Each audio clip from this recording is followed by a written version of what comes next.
ఎంతవరకు వాస్తవం? ఈరోజు ఏదైతే మీరు చెప్తున్నట్టు సికింద్రాబాద్ పార్లమెంట్కి ఏదైతే కష్టం ఉందని ప్రజల్లోకి నుంచి వస్తున్న ఇది కేవలం ఫాల్స్ న్యూస్. మీరు అందరూ కూడా చూస్తున్నారు. మేము గత 5-6 రోజుల నుంచి అన్ని డివిజన్ సికింద్రాబాద్లో ఉన్న అన్ని డివిజన్లో కూడా పాదయాత్ర నిర్వహిస్తున్నాం. మాకు మంచి స్పందన ఉంది.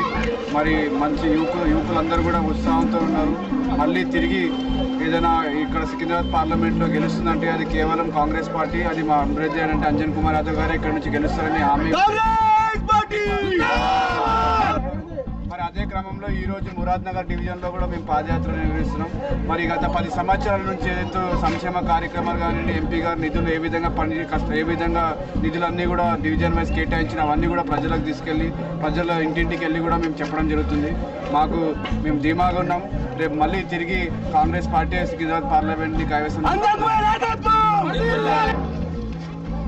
నేను ఇవన్నీ దానికి రూట్స్ లేని ప్లాంట్ పెడతా అంటే దీనికి ఆన్సర్ చెప్పడం ఇవన్నీ ఫాల్స్ న్యూస్. ఇవన్నీ ఇట్లా ఎవరు వచ్చినా మీకు అందరికీ తెలిసిన విషయమే.